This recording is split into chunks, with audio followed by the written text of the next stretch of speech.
Okay, hi everybody. We are here sitting and sipping with one of my nearest and dearest, Tasha Smith. You guys know her from her extensive TV and film career, and now Tasha is directing and doing all kinds of stuff. So I only have her for a few moments. We are sipping her choice of mimosa today, and getting ready for the holidays. Mm-hmm. So, okay. So the first question I have for you is, you have, and this is legit, sis, you have so much joy.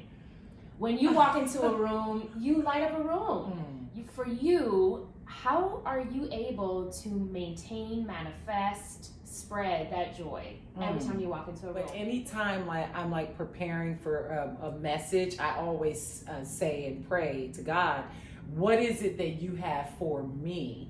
And I feel like whatever the message that I'm going to share with other people is a message for myself first, right? So two answers to that question. One, the scripture, the joy of the Lord is my strength, right? I spent a lot of time in my past being depressed and being unhappy. So I choose to be joyful. It is a choice. It is a choice. You know what I mean? Like, I make a decision. I am going to be happy. I wake up with that scripture on my mind. I wake up being like specific and intentional about being joyful. The other thing is that I had gotten this, I spoke this message called Becoming an Atmosphere Changer, right? Talking about changing the atmosphere in the environment that you go into.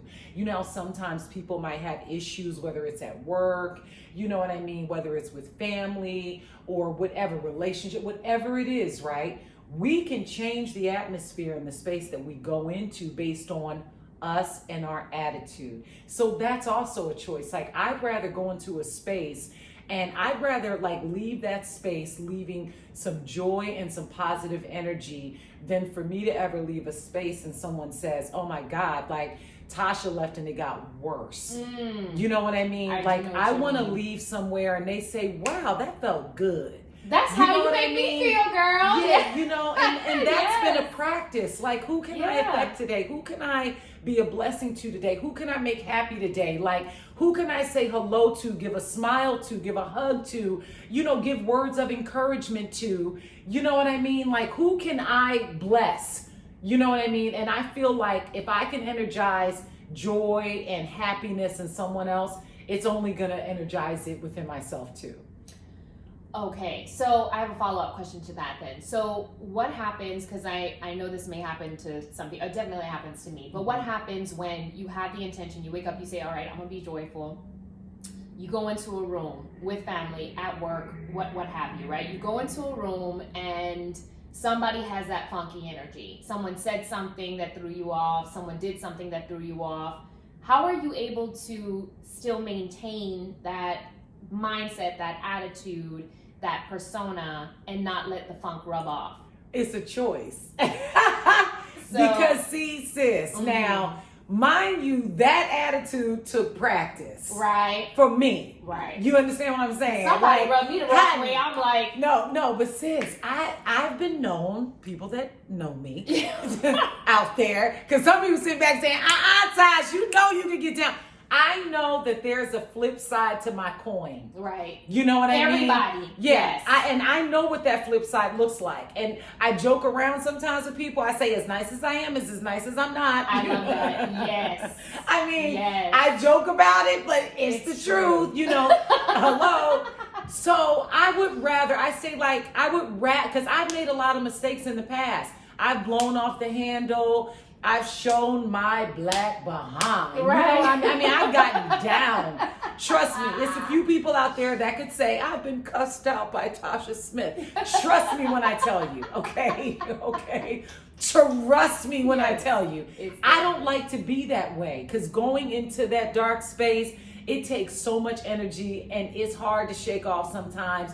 So I try to just say, what would be the repercussions of my reaction to this if it's negative? Like, what price am I gonna have to pay for this? So are you nice and joyful to the people who give you attitude, or do you just clock it, decide not to engage, and then exit? Sometimes it's according to what the circumstance is. Okay. You know, it's some of both. Okay. You know, according to what it is. But I've been known to just kind of step back and retreat and not say nothing. Right. You know, and I could do that for days at a time. Right. You know what I mean? Especially because I don't want to blow off the handle. Sometimes I know I need to process some things first and try to like get within myself to figure out the right way to handle it. You know what I mean? Or if I say something and if my words create more contention, you know, because maybe that person, or maybe I didn't know how to properly communicate it. You know what I mean? Or maybe that person's not ready to hear what I'm communicating. That's big too. And if that creates some kind of extra contention or tension or whatever, you know, maybe it's just about walking away and not feeling like everything has to be fixed in that moment. You know what I mean? Yeah. How sometimes we think, oh, I got to fix it now and I got to deal with it now. It doesn't have to be dealt with right then and there. And sometimes people will try to make you deal with stuff. If you don't feel like that you don't want to deal with it now, you want to walk away because that's the wisest thing to do, guess what? We all have a right to do that. Right. I love that. I love that. Looking back on this entire year, this is a two-part question. Number one, what do you feel has been your greatest accomplishment? Number two, what do you feel has been the greatest lesson that you have learned? My greatest accomplishment and my greatest lesson this year. One, my greatest accomplishment, I would say, is like really having another level of faith and trust in God, right? Because a lot of the things that I felt I accomplished this year, you know, acting and directing, you know, I had a real goal and I was able to accomplish a few things, you know what I mean, when it comes to that. But in order for me to have really positioned myself to do it, I had to really have faith in God in a different way. I had to make some decisions, you know what I mean, walk away from some things. And sometimes when you walk away from stuff, it puts you in the right direction. You know what I mean? But sometimes we have a lot of fear and we have a lot of insecurity, you know. We think that, oh, but it's something I have to get now. But you got to trust inside of yourself. You got to trust that spirit inside of you, you know, that voice inside of you. Like sometimes when we hear that guidance from God, it may not necessarily be a popular thing to do. You know what I mean? It may not necessarily be the easiest thing to do. But you know, if I do this, I really got to trust God because that's really taking a leap of faith to do something like that. You know what I mean? Yeah. I feel like that's something I feel like I've accomplished, like being easy, resting in God, and just, you know, being patient and being willing to take risk. You know what I'm saying? Like really take risk. That's been like a big thing for me. Let me stop you there. Okay, so what has been one of the biggest risks that you've taken this year? Oh, sis, I don't know if I can say it. Just say it. I don't know if I can. You can't? Sis, I can't. I might have to whisper this one to you because I really don't know. Okay, hold on. Whisper it to me. Do you think I don't know that you would say anything. No. I'm just saying. Do you want me to decide whether or not it can be said or no? Well, I think if you say it, I think it could get me in trouble. Okay, go ahead. Well, you tell me then. I'm gonna. Oh, right. I hear you. So, well, you don't have to be specific. Okay. Well, I think that it's within some of those things that I was saying, you know, you have to take risks, you have to make decisions that may not necessarily be the popular decision. So that was your greatest risk. That was a big risk for me. Making a decision. Yes. About something that wasn't the most popular. Yes. And that could have been scrutinized. Yes. And could have jeopardized you. And it almost did. But I still had to stand my ground and stand firm. Understand. You know what I mean? Yeah. And so that was a big deal for me. Right. Bigger than what some people would probably think. You know what I mean? Yeah, and we don't have to really share it because I know everyone's like, what did she say? Sorry. We're not some things share... you gotta keep to yourself. We're not going to share the specifics, but what we will say is that we do live in a world, especially with social media, especially with technology, where everything that we do can be easily documented, can be easily publicized, and therefore ridiculed. And so a lot of stuff that we do on a daily basis, sometimes we find ourselves getting way more self-conscious about these things because what if so-and-so found out? What if people knew this about me? What if XYZ? I think what you're saying too, and correct me if I'm wrong, is that when we stand up for ourselves, no matter what situation we're in, no matter who it is, whether it's family, whether it's friends, whether it's professionally, whether it's any other personal circumstance, when we do stand up for ourselves and we take risks that, you know, put us outside of the box and that can be scrutinized, ridiculed, jeopardizing in certain, you know, situations, but that is true to ourselves. Right. In the end, would you say that pays off? Yes, I 100% say that pays off. And that is that place of faith that we have to get to. And I'm not talking like just randomly making choices and just being like just off the jump, you know what I mean? Right. But when you're really prayerful and you're really thoughtful about your life, about your future, about your worth, about your integrity, about your character, about all of those things, like you get courage.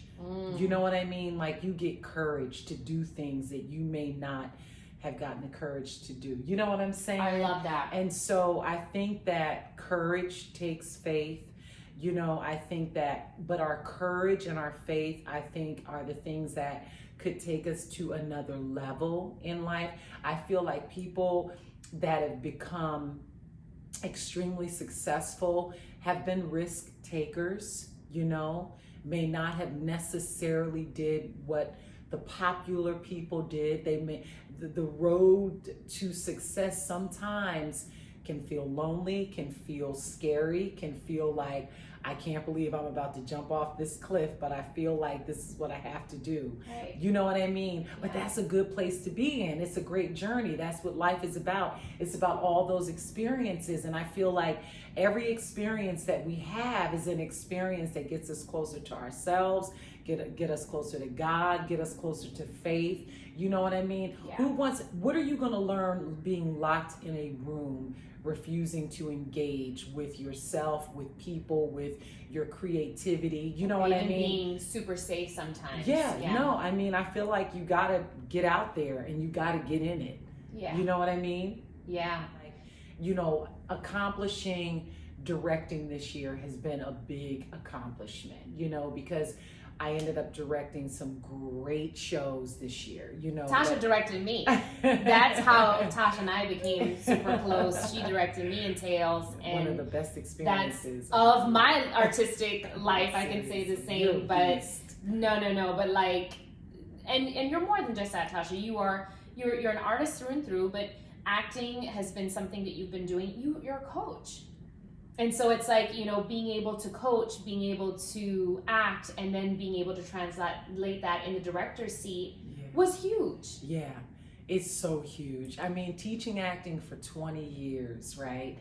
And that's what some people know that about me, but they don't really know what that really looks like. Right. Like all the hours every Monday night, Tuesday night, Wednesday night, you know, for years and years, like teaching for 3 to 5 hours, doing workshops that last 12 hours a day, you know, 10 hours a day, very little breaks in between, you know, and just really empowering other actors to pursue their purpose in the arts. But as I was teaching other people, as I transitioned into directing, I realized that, you know, teaching has actually empowered me to be a better director, you know, to be more clear and thoughtful and protective of the actor and the process of the work, you know what I mean?